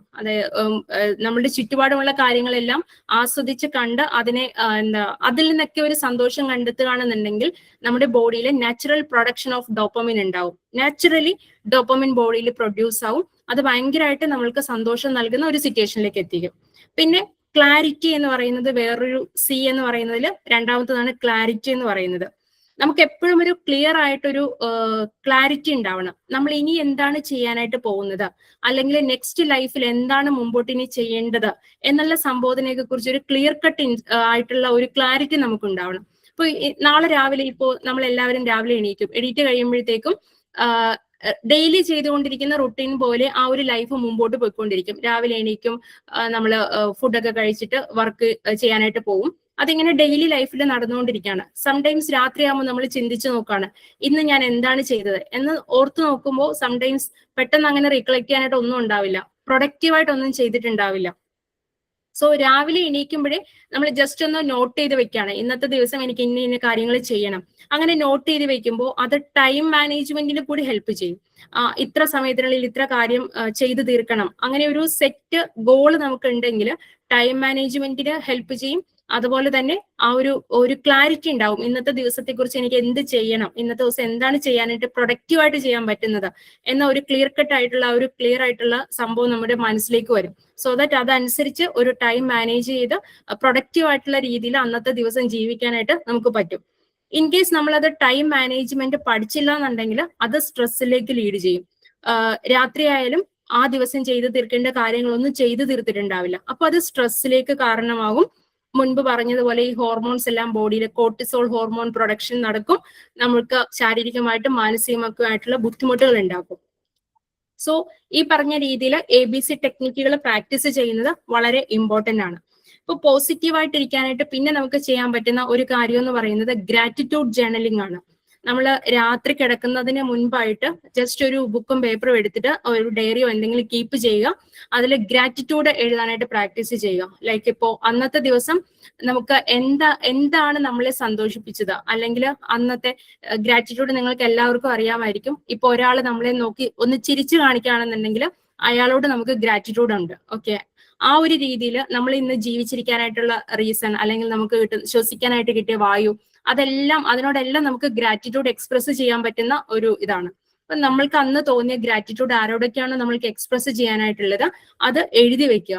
സോ ഇതെല്ലാം ചെയ്യുന്നത് പോസിറ്റീവായിട്ടിരിക്കാൻ വേണ്ടിയിട്ടാണ്. ഇങ്ങനെ നമ്മൾ ചെയ്യുമ്പോൾ ബ്രെയിനിന്റെ അകത്ത് പോസിറ്റീവ് ആയിട്ടുള്ള ഒരു ന്യൂറോണൽ നെറ്റ്വർക്ക് ഉണ്ടാവും. അത് വളരെ നമ്മളെ പോസിറ്റീവായിട്ട് ഇരിക്കാനായിട്ട് സഹായിക്കും. മറ്റുള്ളവരെ നമ്മളൊന്ന് ചിരിച്ചു കാണിക്കുകയാണെങ്കിൽ കാണുന്നവർക്ക് മാത്രമല്ല സന്തോഷം കിട്ടുന്നത്, നമ്മുടെ ബ്രെയിനിലും ആ രീതിയിലുള്ള പോസിറ്റിവിറ്റിയുടെ ന്യൂറോണൽ കണക്ഷൻസ് ഉണ്ടാവും. അത് നമ്മളെ ഹെൽത്തി ആക്കി വെക്കാനും കൂടെ സഹായിക്കും. സോ ആ ഒരു രീതിയിൽ ഇത് പ്രാക്ടീസ് ചെയ്ത് പോകേണ്ടത് ആവശ്യമാണ്. സാധാരണ രീതിയിൽ നമ്മൾ നോക്കുകയാണെന്നുണ്ടെങ്കിൽ എന്തെങ്കിലും സ്ട്രെസ്സോ അല്ലെങ്കിൽ എന്തെങ്കിലും ആങ്സൈറ്റിയോ ഒക്കെ വരുന്ന സന്ദർഭങ്ങളിൽ അത് പെട്ടെന്ന് അതിനെ ഓവർകം ചെയ്യാൻ വേണ്ടിയിട്ട് വേറെ ഒരുപാട് കാര്യങ്ങൾ മാർഗങ്ങളുണ്ട്. ഇപ്പോ ആൽക്കഹോളിലേക്ക് പോവുക, അല്ലെങ്കിൽ സബ്സ്റ്റൻസസ് യൂസ് ചെയ്യുക, ആ ഒരു രീതിയിലേക്കൊക്കെ പോവുകയാണെങ്കിൽ സഡൻ റിലീഫ് കിട്ടും. ഇപ്പോ സിഗരറ്റ് സ്മോക്കിംഗ് എടുത്തു നോക്കുകയാണെന്നുണ്ടെങ്കിൽ ആൾക്കാരെല്ലാം പറയാറുണ്ട്, എന്താണ്, എനിക്ക് ടെൻഷൻ കൂടുമ്പോഴത്തേക്കും ഞാൻ സിഗരറ്റ് സ്മോക്ക് ചെയ്യും എന്ന് പറയാറുണ്ട്. അവർക്ക് അതുകൊണ്ട് ഓഫ് കോഴ്സ് ഒരു ടെമ്പററി ആയിട്ടുള്ള റിലീഫ് കിട്ടും. പക്ഷെ ഒരു ലോങ് ടേം പാറ്റേൺ എടുത്തു നോക്കുമ്പോൾ നമുക്ക് ആ ഒരു ചെറിയ സമയത്തേക്കായിരിക്കും ഈ സബ്സ്റ്റൻസസ് യൂസ് ചെയ്യുമ്പോൾ കിട്ടുന്ന ആ ഒരു സന്തോഷം എന്ന് പറയുന്നത് വളരെ ചെറിയ സമയത്തേക്കായിരിക്കും. അത് യൂസ് ചെയ്ത് കഴിയുമ്പോൾ ബോഡിയിൽ നാച്ചുറൽ ആയിട്ട് പ്രൊഡ്യൂസ് ചെയ്യുന്ന ഡോപ്പമിൻ, സെറട്ടോണിൻ, എൻഡോർഫിൻ, ഈ പറയുന്ന നാച്ചുറൽ വേയിൽ ഉള്ള ആ ഒരു പ്രൊഡക്ഷൻ സ്റ്റോപ്പ് ചെയ്യും. ഓക്കെ, അതിനുശേഷം സബ്സ്റ്റൻസസ് യൂസ് ചെയ്താൽ മാത്രമേ ആ സന്തോഷം കിട്ടുള്ളൂ, അല്ലെങ്കിൽ ഈ പറയുന്ന ന്യൂറോ ട്രാൻസ്മിറ്റേഴ്സ് പ്രൊഡ്യൂസ് ചെയ്യുള്ളൂ എന്നുള്ള ഒരു ലെവലിലേക്ക് എത്തും. ഇപ്പൊ നാച്ചുറൽ പ്രൊഡക്ഷൻ പിന്നെ നടക്കത്തില്ല. നമുക്ക് അത് ഉപയോഗിച്ചാൽ മാത്രമേ ഈ സന്തോഷവും സമാധാനമൊക്കെ കിട്ടുന്ന ഒരു സ്റ്റേജിലേക്ക് മാറും. അപ്പൊ നമ്മൾ അഡിക്ഷൻ സ്റ്റേറ്റിലേക്ക് മാറിയിട്ടുണ്ടാവും. അപ്പോൾ ആ പറയുന്ന രീതിയിൽ പെട്ടെന്ന് ഒരു റിലീഫ് കിട്ടുന്ന മെത്തേഡ്സിലോട്ട് പോവാതെ ഈ പറയുന്ന രീതിയിൽ ബ്രീത്തിങ് എക്സസൈസും വ്യായാമവും ഉറക്കവും ഒക്കെ കറക്റ്റ് ആയിട്ട് കൊണ്ടുപോകുമ്പോൾ, പിന്നെ ഗ്രാറ്റിറ്റ്യൂഡ് റൈറ്റിങ്ങും അങ്ങനെയുള്ള കാര്യങ്ങളൊക്കെ നമ്മൾ നോർമൽ ആയിട്ട് റെഗുലർ പ്രാക്ടീസിൽ കൊണ്ടുവരികയാണെന്നുണ്ടെങ്കിൽ നമുക്ക് നമ്മുടെ ആ ഒരു കോർട്ടിസോൾ ലെവലിനെയൊക്കെ കൺട്രോൾ ചെയ്ത് സമാധാനമായിട്ട് ജീവിതം മുമ്പോട്ട് കൊണ്ടുപോകാനായിട്ട് സാധിക്കും. സോ എപ്പോഴാണ് വിദഗ്ധ സഹായം തേടേണ്ടത്? ഈ പറയുന്ന പ്രശ്നങ്ങളൊക്കെ വരികയാണ്. ഇപ്പൊ നമുക്കറിയാം, ആങ്സൈറ്റിയും സ്ട്രെസ്സും ഒന്നും ഇല്ലാതെ നമുക്ക് മുമ്പോട്ട് ജീവിക്കാനായിട്ട് പറ്റത്തില്ല, പോകാനായിട്ട് പറ്റത്തില്ല. ഏത് ഘട്ടങ്ങളിലും നോക്കുകയാണെന്നുണ്ടെങ്കിലും ആങ്സൈറ്റി ഉണ്ട്, സ്ട്രെസ് ഉണ്ട്, അങ്ങനെ പല സിറ്റുവേഷൻസിൽ കൂടെ കടന്നു പോകും. സോ വിദഗ്ധ സഹായം തേടേണ്ടത് എപ്പോഴാണെന്ന് വെച്ചാൽ ഈ പറയുന്ന സിംറ്റംസ്, അതായത് ഉറക്കം നഷ്ടപ്പെടുന്ന അവസ്ഥ, നെഞ്ചിടിപ്പ് കൂടുന്ന അവസ്ഥ, ശ്വാസം മുട്ടല് വരിക, കൈകാലുകളുടെ തരിതരിപ്പ് തോന്നുക, അല്ലെങ്കിൽ നമുക്ക് കണ്ടിന്യൂസ് ആയിട്ട് ഒരു വിഷമം തോന്നുക, ഒരു എനർജി ഇല്ലാത്ത അവസ്ഥ തോന്നുക, ഇങ്ങനെയൊക്കെ, പിന്നെ വിശപ്പ് കൂടുതലോ കുറവോ തോന്നുക, ഈ അവസ്ഥയിലൂടെയൊക്കെ കടന്നു പോകുമ്പോൾ നമ്മളൊരു 2 ആഴ്ചയിൽ കൂടുതൽ ഇത് നിലനിൽക്കുന്നുണ്ടോ എന്നുള്ളത് ചെക്ക് ചെയ്യണം. 2 ആഴ്ചയിൽ കൂടുതൽ ഈ പ്രശ്നങ്ങൾ കാണുകയാണെന്നുണ്ടെങ്കിൽ ഉറപ്പായിട്ടും നമ്മൾ ഒരു വിദഗ്ധ സഹായം തേടേണ്ടത് തന്നെയാണ്. അല്ലെങ്കിൽ ആ പ്രശ്നങ്ങൾ കൂടി വന്ന് ജീവിതത്തിൽ വേറെ പല രീതിയിലുള്ള പ്രശ്നങ്ങളും നമ്മുടെ പേഴ്സണൽ ലൈഫിലും പ്രൊഫഷണൽ ലൈഫിലും ഒക്കെ പ്രശ്നങ്ങൾ ഉണ്ടാക്കാനായിട്ട് സ്റ്റാർട്ട് ചെയ്യും. സോ സഹായം തേടുന്നത് നിങ്ങളുടെ ബലഹീനതയല്ല. മനസ്സിന് പ്രയാസം തോന്നുമ്പോൾ ഒരു സൈക്കോളജിസ്റ്റിനെ കാണുന്നത് നമുക്ക് പല്ലുവേദനയൊക്കെ വരുമ്പോൾ ഒരു ഡോക്ടറെ കാണുന്നത് പോലെ തന്നെ തികച്ചും സ്വാഭാവികം മാത്രമാണ്. ഓക്കെ, സോ മാറ്റത്തിനായിട്ടുള്ള ആദ്യത്തെ ചുവടുവെപ്പാണിത്. Thank you. ഇനി നിങ്ങൾക്ക് എന്തെങ്കിലും ഡൗട്ട്സുകൾ ഉണ്ടെങ്കിൽ ചോദിക്കാം.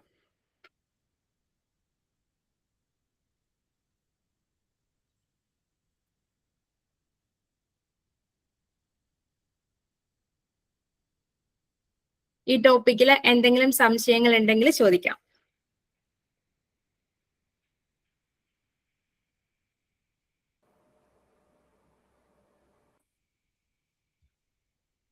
Thank you major Amegha. Thank you sir. സംശയങ്ങൾ ഉണ്ടെങ്കിൽ ചോദിക്കാവേ. കൈ റൈസ് ചെയ്ത് അല്ലെങ്കിൽ എഴുതിയാലും മതി, ചാറ്റ് ബോക്സിൽ എഴുതിയാലും മതി.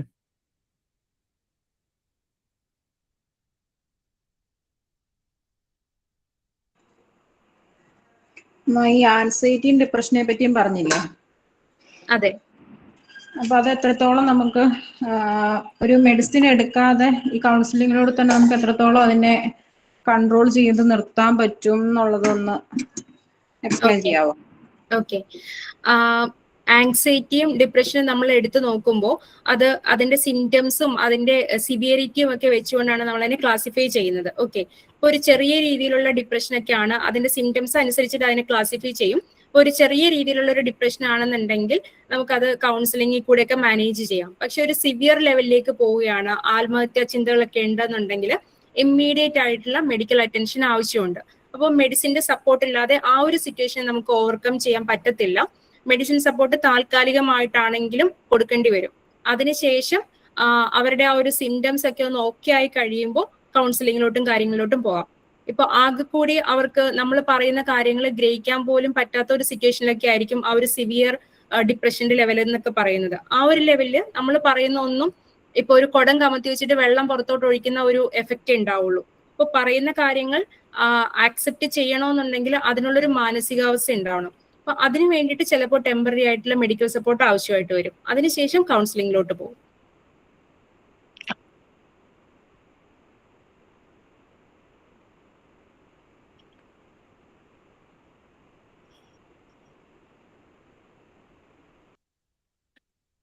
മാഡം, കുട്ടികളിലാണ് ഒത്തിരി ആൻസൈറ്റി പ്രശ്നങ്ങൾ. നമുക്ക് അവര് നമ്മളോട് എന്തെങ്കിലും കാര്യങ്ങൾ പറയുമ്പോൾ നമുക്ക് അത് പരിഹരിക്കാനായിട്ട് എന്ത് ചെയ്യാൻ പറ്റും? കുട്ടികളിൽ കാണുന്ന ഒരുമാതിരിപ്പെട്ട എല്ലാ ആങ്സൈറ്റിയുടെയും അതുപോലെ തന്നെ ചൈൽഡ്ഹുഡിൽ വരുന്ന ഡിപ്രഷന്റെയും ഒക്കെ ഒരു മെയിൻ കാരണം എന്ന് പറയുന്നത് അക്കാഡമിക് ഡിഫിക്കൽറ്റി ആണ്. ഓക്കെ, അക്കാഡമിക് ഡിഫിക്കൽറ്റി ആകാം, അല്ലെങ്കിൽ ലേണിംഗ് ഡിസബിലിറ്റി ആവാം. സോ കുട്ടികൾ വരുമ്പോൾ നമ്മൾ മെയിൻ ആയിട്ടും ചെക്ക് ചെയ്യുന്നത് ഈ രണ്ട് കാര്യങ്ങളാണ്. ഈ പറയുന്ന പ്രശ്നങ്ങൾ എന്തെങ്കിലും കുട്ടികൾക്കുണ്ടോ എന്നുള്ളത് ചെക്ക് ചെയ്യും. ആ അക്കാഡമിക് ഡിഫിക്കൽറ്റി മാറിക്കഴിയുമ്പോൾ സംടൈംസ് ഈ പറയുന്ന ഡിപ്രഷനും ആങ്സൈറ്റിയും ഒക്കെ ഓവർകം ചെയ്യാൻ പറ്റും, കുട്ടിയുടെ കണ്ടീഷനെ ഡിപ്പെൻഡ് ചെയ്ത്. ഇനിയിപ്പോ അങ്ങനെയുള്ള ഒരു പ്രശ്നങ്ങൾ ഒന്നുമില്ല, കുട്ടി നല്ല രീതിയിൽ അക്കാഡമിക്കലി പെർഫോം ചെയ്യുന്നുണ്ട്, ലേണിംഗ് ഡിസബിലിറ്റിയോ കാര്യങ്ങളോ ഒന്നുമില്ല എന്നുണ്ടെങ്കിൽ ഒരു പ്രായമുള്ള വ്യക്തിനെ നമ്മൾ എങ്ങനെയാണോ ആങ്സൈറ്റി ട്രീറ്റ് ചെയ്യുന്നത് ആ സെയിം കണ്ടീഷൻ തന്നെ ആയിരിക്കും കുട്ടികളിൽ മാനേജ്മെന്റ് ആയിട്ട് പറയുന്നത്. Okay, thank you madam. Okay,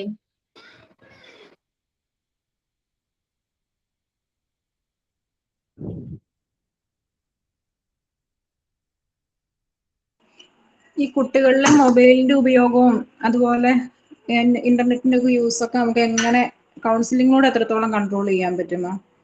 okay, അത് ആക്ച്വലി പേരന്റിങ്ങിൽ വരുന്ന ഒരു ടോപ്പിക്കാണ്. നമ്മൾ മെയിൻ ആയിട്ടും കുട്ടികളുടെ പേരന്റിങ് വളർത്തുന്ന സമയത്ത് പേരന്റിങ്ങിൽ വളരെ ഇമ്പോർട്ടൻസ് കൊടുക്കേണ്ടത് ആവശ്യമാണ്. ഓക്കെ, സോ നമ്മളുടെ കുട്ടികളുടെ ഇടയിലുള്ള നമ്മളുമായിട്ടുള്ള ഇന്ററാക്ഷൻ ഏത് രീതിയിൽ കൂട്ടാൻ പറ്റുമോ അത്രയും ആ ഒരു സമയം, അതായത് കുട്ടികൾ എന്തുകൊണ്ട് അഡിക്ഷനിലേക്ക് പോകുന്നത്, അവർക്ക് അഡിക്ഷൻ എന്ന് പറയുന്നത് ഒരു ഹോർമോണിന്റെ പ്രവർത്തനമാണ്. ഡോപ്പമിൻ എന്ന് പറയുന്ന ഹോർമോണിന്റെ പ്രവർത്തനം കൊണ്ടാണ് അഡിക്ഷൻ ഉണ്ടാവുന്നത്.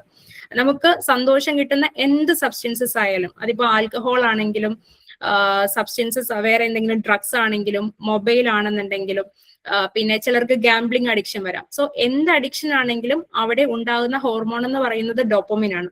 അത് സന്തോഷം കിട്ടും, അത് യൂസ് ചെയ്യുമ്പോൾ സന്തോഷം കിട്ടുന്നത് കൊണ്ടാണ് അത് അഡിക്ഷനിലേക്ക് വന്നുകൊണ്ടിരിക്കുന്നത്. അതായത് നമ്മൾ ഇപ്പൊ മൊബൈൽ കുറച്ചു നേരം കാണുമ്പോൾ സന്തോഷം കിട്ടും, സന്തോഷം കിട്ടുമ്പോൾ നമ്മൾ വീണ്ടും അത് കാണാനായിട്ട് ട്രൈ ചെയ്തുകൊണ്ടിരിക്കും. അപ്പൊ ആ ഒരു സന്തോഷം നമുക്ക് വീട്ടിൽ നിന്ന് കൊടുക്കാൻ പറ്റും എന്നുണ്ടെങ്കിൽ ഡോപ്പമിന്റെ പ്രൊഡക്ഷൻ നാച്ചുറൽ വേയിൽ നമുക്ക് ഇവിടെ ചെയ്യാൻ പറ്റും.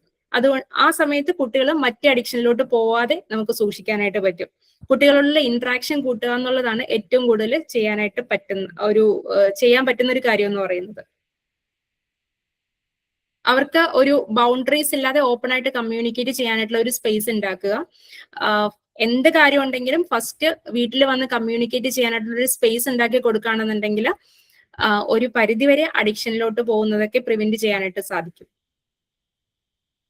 പിന്നെ മുൻപ് പറഞ്ഞതുപോലെ അക്കാഡമിക് ഡിഫിക്കൽറ്റി വരുന്ന കുട്ടികളിൽ സബ്സ്റ്റൻസ് അബ്യൂസ് കൂടുതലായിട്ട് കാണാറുണ്ട്. സോ കുട്ടികളിൽ അക്കാഡമിക് ഡിഫിക്കൽറ്റി ഉണ്ടോ എന്നുള്ളത് ഫൈൻഡ് ഔട്ട് ചെയ്യേണ്ടത് ആവശ്യമാണ്.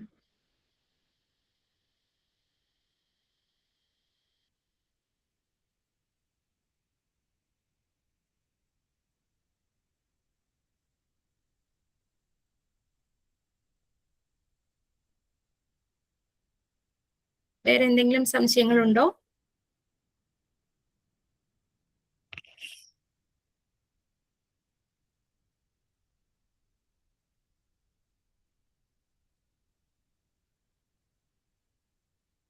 വേറെ സംശയങ്ങളൊന്നും ഇല്ലെന്ന് തോന്നുന്നു.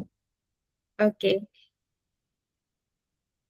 Thank you Amegha for the nice class. അപ്പോൾ ഭാവിയിലും കൂടുതൽ ഈ ആരോഗ്യ സംബന്ധമായിട്ടുള്ള ക്ലാസ്സുകൾ ഉണ്ടാവും. അപ്പോൾ ജോയിൻ ചെയ്യുന്നതിനായിട്ട് നമ്മളുടെ ഒരു ഗ്രൂപ്പുണ്ട്, അതിൻ്റെ കമൻറ്റ് ബോക്സിൽ അതിൻ്റെ ലിങ്ക് കൊടുത്തിട്ടുണ്ട്. അപ്പോൾ ആ ലിങ്കിൽ ജോയിൻ ചെയ്യുകയാണെങ്കിൽ നമുക്ക് ക്ലാസ്സുകളുടെ ഡീറ്റെയിൽസ് അയച്ചു തരാം. അപ്പോൾ ഈ ക്ലാസ്സിൽ പങ്കെടുത്ത എല്ലാവർക്കും നന്ദി രേഖപ്പെടുത്തുന്നു. Thank you. Good night. Thank you sir. Good night. Good night all.